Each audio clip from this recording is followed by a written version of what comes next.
Give me your tired, your poor, your huddled masses yearning to breathe free, the wretched refuse of your teeming shore. Send these, the homeless, tempest-tossed, to me. I lift my lamp beside the golden door. These words meant the world. They meant everything to millions of immigrants as they passed the Statue of Liberty and made it to America. But do they mean anything anymore? Give me your tired, your poor. Last year, almost 44,000 people were forced from their homes due to conflict or persecution. Every day. 44,000 people, 1.5 times the population of Juneau, displaced from their home every day. For most of the last decade, the U.S. accepted around 70,000 refugees a year. This year, the U.S. reduced that to 50,000. Last month, the government announced it would lower next year's number even more, to only 30,000. 30,000 people, when according to the UN, there are 25 million refugees around the world, and over 68 million if you include internally displaced people and asylum seekers. Today, the world faces the worst crisis of human displacement since World War II. A refugee crisis that many of us know all too well. It was then, in the years before, during, and after World War II, that so many of our people, the Jewish people, were displaced, were left without homes, with nowhere to go. Your huddled masses yearning to breathe free. Do these words mean anything anymore? As Jews, they mean something to us. Not only were many of our parents and grandparents literally refugees, but the ethos of being a refugee is part of our Jewish collective DNA. After all, every year on Passover, our tradition tells us to see ourselves as if we personally left Egypt, as if we ourselves were freed from slavery. But this aspect of our cultural Jewish memory of leaving home for a new place, it goes back before Egypt. This week in our Torah portion, Lech Lecha, the Torah tells Abraham's story of leaving home. God tells Abraham, Lech Lecha, to leave his home, to leave everything that is familiar and dear to him, and to go to a new land that God will show him. But Abraham isn't a refugee. He wasn't forced from his home. He left of his own volition. So if Abraham wasn't a refugee, what was he? Well, in this parsha, Abraham is called Avram HaIvri. Abraham was called an Ivri. Does anybody know what an Ivri is? What does Ivri mean? Hebrew speaker? Hebrew, exactly. So Ivrit is the Hebrew word for Hebrew, the Hebrew language. Ivri means he's a Hebrew. So Avram HaIvri, Abraham the Ivri, the Hebrew.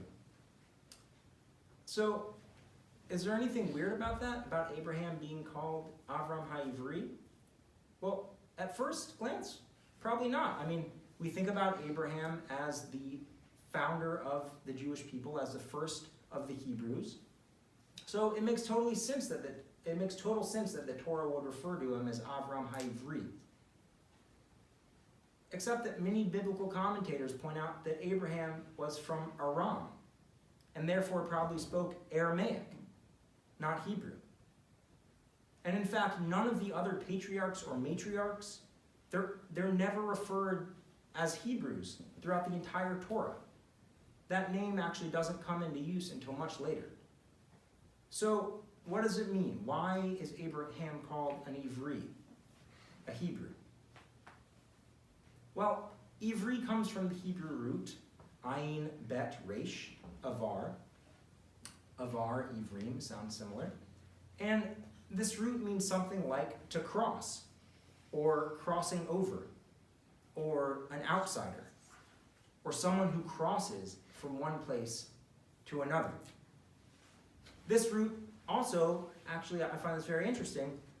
It has the same meaning in a number of different ancient Near Eastern languages, including Syriac, Assyrian, ancient Arabic, and Nabatean. So it's clear that to the ancient ear, being an Ivri, being a Hebrew, was to be an outsider, a border crosser. And as Jews, many of us feel that, at least occasionally. We may sometimes feel like outsiders, or at the very least that when we interact with non-Jews, we realize that we inhabit two different worlds, the Jewish and the non-Jewish, sometimes with one foot in each one, sometimes wholly on one side, or sometimes straddling the border. But there's more to being an Ivri than just being a border crosser. And the context in which Avram is called an Ivri, can help us understand that. Abraham is called an Ivri in our Torah portion at the beginning of a perilous episode, in the moment that someone informs him that an invading army has just kidnapped his nephew Lot and captured him and his entire family.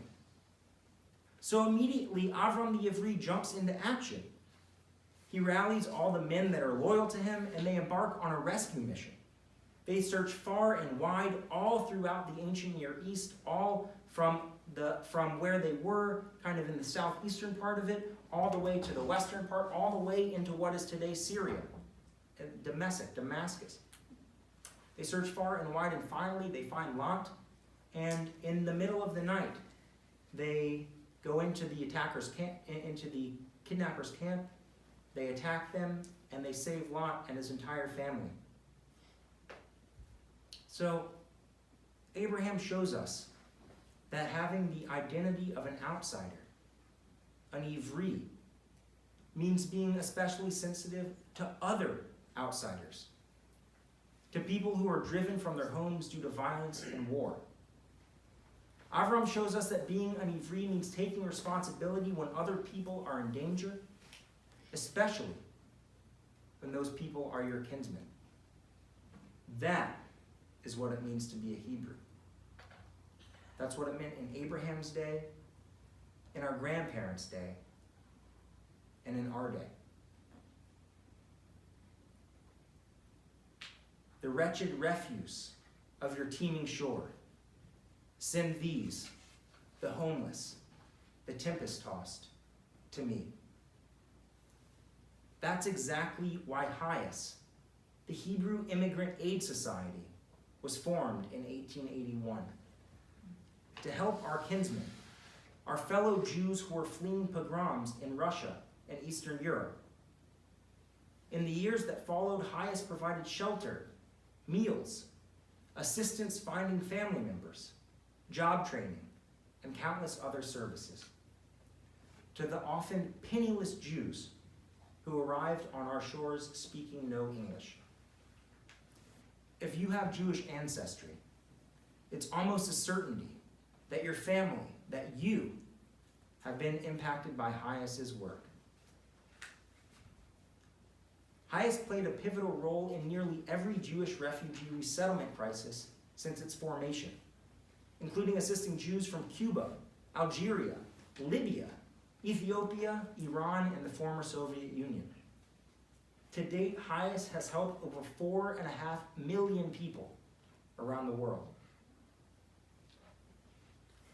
But in the early 2000s, HIAS shifted its primary focus to assisting non-Jews Today, every refugee that's granted residence in the U.S. is resettled through one of 9 nonprofit agencies. When you hear of refugees moving to the U.S. after years of vetting, it's one of those 9 agencies who provide them with moving assistance, counseling, startup resources, and countless other services. HIAS, the Hebrew Immigrant Aid Society, is one of those 9 agencies. HIAS lives out every day that commandment in the Torah mentioned more than almost any other, welcoming the stranger. Give me your tired, your poor, your huddled masses yearning to breathe free, the wretched refuse of your teeming shore. Send these, the homeless, the tempest-tossed, to me. I lift my lamp beside the golden door. Thankfully, we Hebrews are no longer refugees, but we can be the lamp beside the golden door. The modern biblical commentator Nechama Leibowitz says of the first Ivri, quote, Abraham, as he left for the promised land, was to be considered the only glimmer of light, wandering through a world of thick darkness, eventually spreading, illuminating the whole of mankind, enveloping the whole world with his glow. Like Abraham, the author of our poem, Emma Lazarus, was an Ivri. 1 foot in the old world, yearning to save her fellow Jews, and 1 foot in the new world, able to speak the language and stir the hearts of her American countrymen. We too are Ivrim. As Jews in 2018, we can straddle the lines. We know what it feels like to be an outsider, to be a border crosser. And we know from our family members what it feels like even to be a refugee.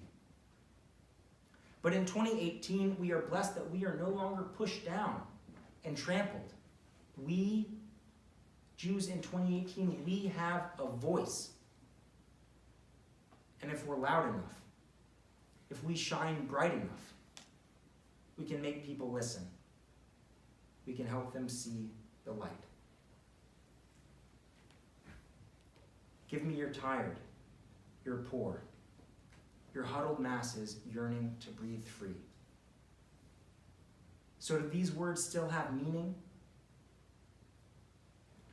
Like the Hebrew Immigrant Aid Society, which bears our name, let us, the Ivrim, the Hebrews, make sure that they do.